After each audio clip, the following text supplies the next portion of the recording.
Hola amigos, bienvenidos a Ryuse Comics. Aquí les traigo Supergirl número 12 con guión y arte de Sophie Campbell. Aquí está la lista de reproducción. Espero que les guste. La historia comienza en Midvale. Connor descansa relajado en el sofá, mientras Lena camina de un lado a otro, consumida por la ansiedad. La tardanza de Kara la carcome. Connor intenta calmarla, preguntándole si ahora es una madre preocupada porque su hija no se ha reportado. Lena responde que ninguno de los dos sabe lo que es tener una mamá, y que él especialmente, porque es un clon. Connor contesta que está gruñona, porque Kara sigue enojada con ella por lo que sucedió en Año Nuevo. Luego la carga sobre su hombro para ir a buscar respuestas. Como comentario, lo que pasó en Año Nuevo se vio en Supergirl número 9. Nos movemos a la Fortaleza de la Soledad. Connor y Lena notan cómo una sustancia viscosa trepa por los edificios de la ciudad embotellada de Kandor, bloqueando el dispositivo del túnel de microondas. Lena comprende que se trata de la supersustancia, el fluido artificial programable inventado por Les Lalar. Le cuenta a Connor que ella intentó hacerse pasar por Kara. Fue villana por un minuto y luego fue su protegida, antes de ser enviada de vuelta a Kandor. Los rostros de ambos se iluminan. No hay tiempo para dudas. Saben que, sin Superman a la vista, son la única esperanza, y deciden entrar en la botella antes de que la sustancia la bloquee por completo. Mientras esperan que Kara se encuentre bien. Nos movemos a Kandor. En medio de la oscuridad, Kara abre su ojo derecho, buscando anclarse a la realidad, pero su visión es borrosa. Una voz la saluda. Es el Dr. Kim-Da, quien le pide que no se alarme, pues debieron tomar algunas medidas drásticas para salvarle la vida.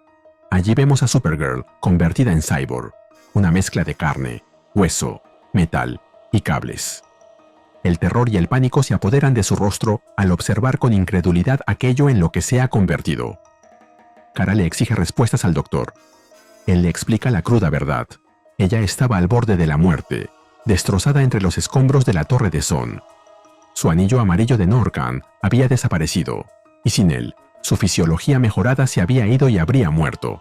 Para salvarla, tuvieron que modificar su cuerpo con implantes biónicos. Kara se lleva su mano robótica a la frente, abrumada por el peso de la noticia, negando que todo esto haya ocurrido. El doctor intenta consolarla, explicando que la máquina simulará sus poderes, pero a Kara no le importa la fuerza en este momento. Agradece la vida, pero eso es demasiado abrumador. En eso, una voz interrumpe para darle la razón. Bryson, del Consejo de la Ciencia, le pide a Kara que desvíe su rabia hacia ellos, porque Kim-Da actuó bajo sus órdenes. Le revela que Kandor está en llamas, víctima de un levantamiento juvenil liderado por Black Flame, y que la criatura llamada Rust está destrozando la ciudad. Kara responde que todo eso es culpa de la anomalía genética, que el Consejo mantuvo en secreto, para evitar que las nuevas generaciones abandonaran la ciudad. Bryson lo acepta, pero agrega que ellos no sabían que tantos jóvenes querían salir de Kandor. Lanlar reconoce que él y su esposa están avergonzados de que su propia hija haya participado en esta destrucción sin sentido. Pero Kara les dice que no es tan simple. Los acusa de cobardía, de esconderse en un búnker mientras la ciudad se desmorona por sus propias mentiras, y su afán autoritario de preservar la cultura a la fuerza. Bryson intenta justificarse hablando de proteger las tradiciones, pero Kara no cede. Para ella, ninguna tradición vale la pena si el precio es mantener a los jóvenes prisioneros para siempre. El dolor de Kara se transforma en una demanda de justicia por la sangre derramada en vano. También confronta a Lanlar y Loralar, diciéndoles que comprende a Lesla y que sabe lo que es vivir bajo la sombra aplastante de expectativas imposibles. Le advierte al Consejo que el peligro es mayor de lo que creen, pues Black Flame posee ahora el anillo amarillo de Norcan y todo el poder que conlleva. Les pide que empiecen a pensar en una forma real de resolver lo que sucede. Pero el Dr. Kim-Da interrumpe, asegurando tener un plan de contingencia. Mientras se trasladan a otro lugar, Bryson pregunta si los sujetos están listos para el despliegue. Kim-Da responde que sí. Kara le exige que le muestre de qué está hablando. El doctor pulsa un botón y una compuerta comienza a abrirse, revelando algo que la deja con la boca abierta. Frente a ellos se erige una joven vestida de púrpura y verde. Detrás, en tubos de estasis, flotan dos copias casi exactas. Kim-Da le presenta al Team Thunder, el equipo Trueno. Le explica que los hizo basándose en el héroe kryptoniano del pasado Helos, lo mismo que hizo con David Boy Thunder, años atrás. Como comentario, esto se vio en Batman Superman, World's Finest, volumen 2. Agrega que son clones, y que mezcló su propio ADN para evitar cualquier irregularidad. Mientras el Consejo lo ve como una solución brillante, el rostro de Kara es un poema de horror. Kim-Da agrega que el genoma de Boy Thunder se mantuvo en su sistema informático después del examen que le realizaron, y que esta fue una oportunidad perfecta para darle uso. Añade que Thunder Girl ha estado activa por un buen tiempo, y que Thunderlad y Thunder Kid continúan en éxtasis, pero que pronto los despertará. Además, le confiesa que hubo un pequeño error durante la codificación genética que causó que Thunder Girl, quien fue quien la encontró luego de su caída desde la Torre de Son, saliera mujer. Supergirl le agradece a Thunder Girl por haberla rescatado, pero cuestiona la acción de clonar a alguien sin considerar qué se hará después con ellos, ni cómo se sienten. Le pregunta a Thunder Girl cómo se siente al respecto, pero antes de que pueda responder, Bryson interviene para aclarar que Thunder Girl no siente nada, y que para ella el Team Thunder no es más que una herramienta. Asegura que se encargarán de eliminar a Black Flame, Les Lalar y sus seguidores, por lo que la victoria está garantizada. Supergirl replica que Black Flame los masacrará, pero Kim-Da le pide que observe los implantes que llevan. Le explica que son depósitos solares, y que su sistema cibernético usa una tecnología similar. Esos dispositivos recopilan radiación solar ambiental y otorgan a sus portadores niveles de poder comparables a los de los kryptonianos expuestos a la luz solar. Bryson exclama que, por fin, Kandor tiene sus propios héroes. Una voz le contesta que tiene toda la razón, y agrega que ella lo es. La voz pertenece a Black Flame, quien se dirige a ellos desde fuera del recinto, acompañada por Rust, Kat y más seguidores que la aclaman repetidamente gritando su nombre. Mientras perfora 2 agujeros en la pared usando su visión calorífica, les dice que puede escucharlos gracias a su superoído, y que va a entrar. Supergirl se alista para enfrentarla. Kim-Da le suplica que espere, recordándole que aún no se ha recuperado por completo. Le advierte que necesita más reposo, y que su cuerpo no ha terminado de adaptarse, pero Supergirl responde que no le importa. Le deja claro que no está de acuerdo con nada de lo que están haciendo, pero que de todas formas actuará para protegerlos. Black Flame no va a arrebatar más vidas mientras ella pueda impedirlo. Black Flame declara con furia que ahora tiene el poder para obligarlos a enfrentar lo que han hecho, y les advierte que no podrán esconderse ahí dentro para siempre. Kandor es suyo. Supergirl atraviesa la pared y la enfrenta, respondiéndole que Kandor no le pertenece a una sola persona. Black Flame se sorprende al verla. No puede creer que haya sobrevivido la caída. Se burla de su apariencia y de lo que han hecho con ella. Supergirl no le hace caso y le ordena que se detenga. Black Flame le pregunta qué pasará si no lo hace. También le pregunta si pidió que la convirtieran en un engendro, o si simplemente se lo hicieron sin consultarle, tal como hacen todo lo demás. Supergirl reconoce que lo hicieron sin su consentimiento. Agrega que no está nada conforme con ello, pero aún así, no la dejará entrar. Black Flame le pregunta por qué los defiende después de todo lo que le hicieron. Afirma que ellos no la convirtieron en un robot para salvarle la vida, sino que simplemente querían usarla como arma. Supergirl le contesta que no defiende lo que le hicieron, pero sí defiende sus vidas, y le advierte que no le permitirá acabar con ellas. Black Flame se dirige a la multitud que la rodea, y señala que Supergirl no es más que una lacaya del Consejo, y que eso es exactamente lo que el Consejo quiere para todos. Luego les pregunta qué les espera a ellos si ni siquiera una heroína tan poderosa como Supergirl está a salvo. Afirma que ellos se creen sus amos, valiéndose de sus superpoderes, su superciencia y todo ese tipo de cosas que todos odian. No quieren que tengan ningún poder y buscan mantenerlos atrapados en ese lugar, para vigilarlos, por siempre.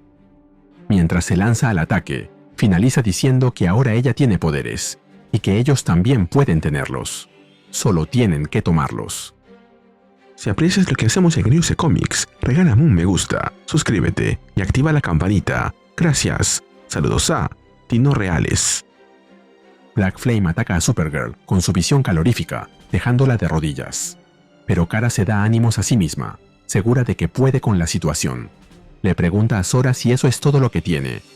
Black Flame responde que por supuesto que no, y Supergirl la anima a demostrárselo mientras le conecta un potente golpe en la quijada, preguntándose de qué son capaces sus nuevos implantes cibernéticos.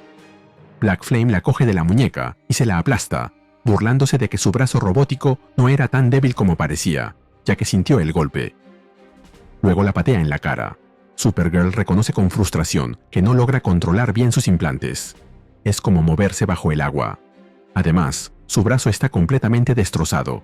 Entonces, con sorpresa, se percata de que se está reparando solo. Sin comprender cómo está ocurriendo eso, nota que el brazo está apuntando directamente a Zora, pero, aunque lo intenta, no puede detenerlo. Black Flame reacciona con una exclamación de sorpresa. Pero no puede hacer nada para detener el disparo. Un enorme estallido de energía sacude el campo de batalla y manda a Black Flame volando por los aires. Black Flame cae entre los escombros. Mientras trata de recuperarse en el suelo, la multitud que la acompaña observa la escena en silencio, con expresiones de conmoción y alarma. Supergirl reflexiona sobre lo sucedido. Reconoce que la cibernética actuó por cuenta propia, casi como si tuviera voluntad, y que el sistema anticipó sus necesidades antes de que ella misma pudiera procesarlas. Comprende que está programado para el combate y, posiblemente, también para matar. Debe encontrar la manera de controlarlo. Black Flame se pone de pie y se le lanza encima, golpeándola nuevamente en el rostro. Un rayo de energía sale del traje cibernético y le quema la cara, sorprendiendo nuevamente a Supergirl, quien reconoce que el sistema cibernético no posee código moral alguno y que no sabe cuándo detenerse. No puede hacerlo. Más rayos de energía salen de su rodilla, derribando nuevamente a Black Flame. Supergirl lucha internamente contra el control de la máquina, decidida a no permitir que tome las riendas ni que acabe con la vida de Zora. Ella es quien manda, o al menos eso espera. Black Flame contraataca con su aliento gélido. Supergirl se desespera, pensando que no podrá resistirlo. Pero justo en ese momento, los miembros del Team Thunder llegan a la escena, proclamando que tienen sus órdenes. Black Flame señala que el Consejo ha optado por enviar a todos sus lacayos, en lugar de enfrentarla directamente, y declara que matará a cada uno de ellos, sin importar cuántos sean. Mientras Supergirl intenta recomponerse, el Team Thunder se arroja sobre Black Flame a toda velocidad con una sola consigna: acabar con ella y recuperar su ciudad. Y se nos cuenta que esta historia continuará. Hola de nuevo, amigos. Aquí les comparto mi opinión del número. Este número me dejó bastante metido, pero también medio incómodo, y creo que justo por eso funciona. Hay algo en este giro más oscuro de la serie que se siente muy distinto a lo que venía haciéndose antes. Pasó de una vibra más ligera a un conflicto mucho más pesado, casi como si Kara hubiera caído de golpe en una pesadilla kryptoniana. Y la verdad, verla despertar así, convertida en una especie de cyborg sin haberlo pedido, pega muchísimo más por lo que representa que por el shock visual.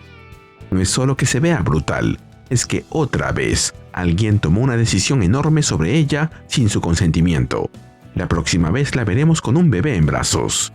Black Flame sí funciona como villana, pero funciona precisamente porque no está del todo equivocada. O sea, su rabia tiene base. El Consejo de Ciencia se ha ganado completamente esa desconfianza, y por momentos hasta da la sensación de que Kara está atrapada entre dos lados que, cada uno a su manera, quieren usarla. Y eso me gustó bastante, porque hace que la pelea tenga más tensión moral que heroica. También me dejó pensando mucho lo del Team Thunder. En teoría debería sentirse como una solución, pero la escena da más miedo que esperanza. Kandor comete un error, luego otro peor, y después otro todavía más absurdo. Es como verlos echar gasolina al incendio y todavía sorprenderse de que nada mejore. Y sí, el inicio con Lena y Connor me pareció curioso. Tienen una química medio extraña, medio de hermanos peleando. Espero que aparezcan en el arco antes de que este termine. Más allá de la pelea principal, lo que me quedó dando vueltas es esto. Si el propio cuerpo de Kara está respondiendo como un arma antes que como ella misma, entonces, ¿qué tanto control real va a tener Kara sobre lo que viene? Y así llegamos al final de este video. ¿Qué te pareció este número? Dímelo en los comentarios y mandaré saludos en el siguiente video de Ryusei Comics. Nos vemos allí.